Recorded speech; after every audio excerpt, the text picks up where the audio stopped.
Saludamos a Axelle Pinon, es Equity Product Specialist Manager in Carmignac. Axelle, thank you so much for having us a few minutes. Thank you very much for having me. US PMI dropped to 51.2 in June from 53.6 last month, Axelle, reaching its lowest mark since the start of the year.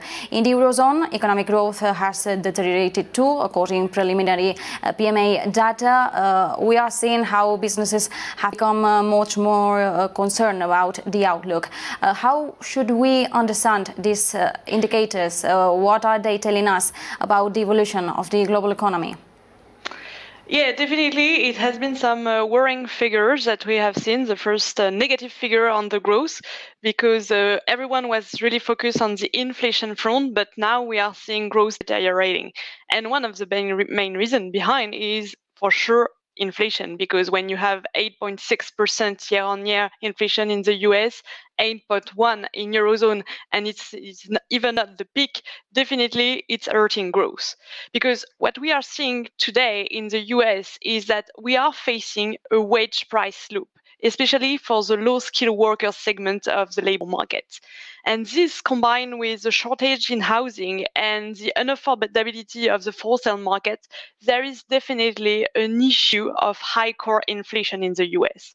Therefore, there is an urgency to break that wage price loop, and it is becoming even more urgent that it is amplified by the fact that there is a huge permeability of household inflation expectation to shock on energy and prices. But the issue with energy and food prices is that they are mostly depending on global supply shock or geopolitical risk, like we have seen with the zero COVID policy in China or Putin embargo. So things that cannot be controlled. So therefore, this inflation outlook is worrying in the US and waiting on growth, but it's the same in Europe because inflation has set new record and the peak is not expected before autumn. So with this inflation outlook in mind, we are currently in a slowflation environment, confirmed by the PMI, that should morph into a stagflation at the beginning of 2023, and maybe even earlier in Europe in case of Russian gas embargo or even social unrest in some European countries. And Axelle, one day more, we are listening carefully the words of Jerome Powell. He's saying US inflation is a consequence of very strong demand, and the Fed is using its tools to affect this demand.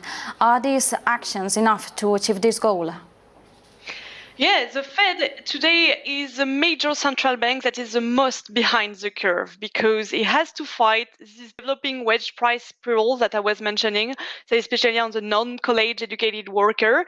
And it will come at a high cost in terms of employment and derating for all asset classes such as equity or housing. And indeed, yesterday at Congress, G. Powell reiterated the Fed commitment in order to bring inflation down and even warned that a recession is certainly a possibility.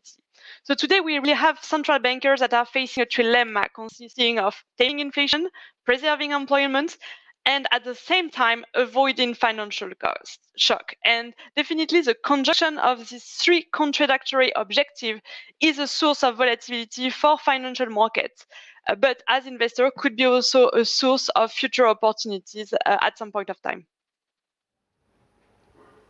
And finally, considering this market scenario, which investment opportunities does Carmignac see at this moment? So at some point today, what we are seeing is that the first leg down in equity came with the rising rates, which weighed definitely on valuation.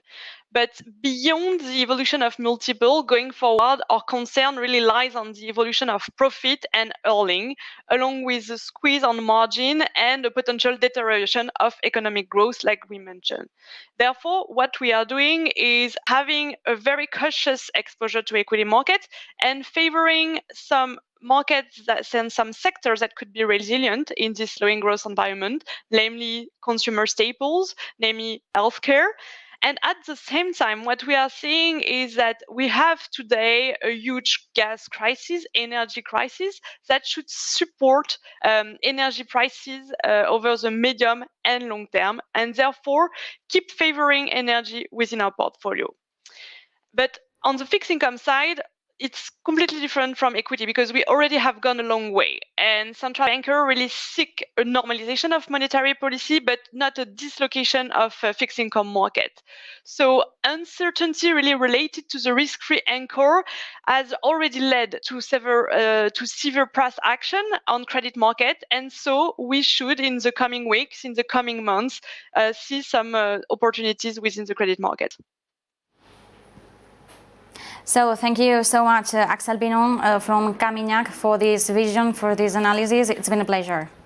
Thank you very much. Nos quedamos